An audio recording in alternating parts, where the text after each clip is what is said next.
টি স্পোর্টসের ফুটবল শোতে দুই সাংবাদিককে এক দর্শক প্রশ্ন করছিল যে বাংলাদেশে এই মুহূর্তে সবচেয়ে বেশি জনপ্রিয় কে।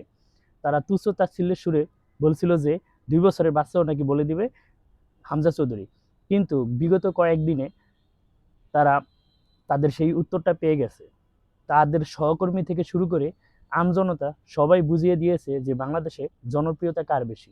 হতে পারে ফুটবলের বাজার বড়, হামজা চৌধুরী অনেক বড় নাম, কিন্তু হামজা চৌধুরী যেহেতু বাংলাদেশের হয়ে এখনো তেমন কিছুই করে নাই বা করে নাকি এখনো পর্যন্ত বাংলাদেশে হয়ে খেলে নাই, তো বাংলাদেশ দলের হয়ে যখন খেলবে বাংলাদেশ ফুটবলটাকে একটা পর্যায়ে নিয়ে যেতে পারবে সাকিব যেরকমটা নিচে, সেটা করলে অবশ্যই সে, আমি মনে করি ইনশাল্লাহ সে সাকিবের চেয়েও বড় নাম হবে। ওই সাংবাদিকরা তাদের কথা কিন্তু জবাব পেয়ে গেছে, কিন্তু আমাদের দেশে কিছু হুজুগে বাঙালি আছে যারা কিনা তাদের ওই কথার ভিত্তিতে হামজা চৌধুরীকে ট্রল করে, ইংল্যান্ডের থেকে বাতিল পণ্য বা এরকম কিছু বাজে ধরনের কথা ব্যবহার করে। তো আমি বলবো কি ভাই, ঠিক আছে, বাংলাদেশে তো সাকিব আল হাসান সবচেয়ে বড় নাম, এটা আমরা সবাই জানি, আমরা সবাই সাকিবকে পছন্দ করি।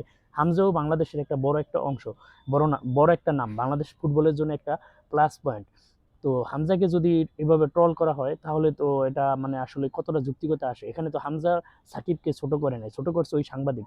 ট্রল করলে আপনারা ওই সাংবাদিকদের নিয়ে ট্রল করেন, হামজা চৌধুরীকে নিয়ে কেন ট্রল করবেন? আমাদের দেশে একটা সমস্যা কি, যদি আমরা আমাদের পছন্দের কাউকে কেউ ছোট করে আমরা যাকে মানে অন্য আরেকজন যে এই বিষয়ে জানেই না তাকে আমরা ট্রল করা শুরু করে দিই। হামজাকে যে বড় বলা হয়েছে, যেই দুইটা সাংবাদিক নামে সাংঘাতিক, যে বাংলা যারা কিনা সাংবাদিকতার ওই চেয়ারে বসে বাংলাদেশের নানা এই ভক্তদের মধ্যে নানান ধরনের বিভেদ ছড়ায়, ওদেরকে নিয়ে ট্রল করুন।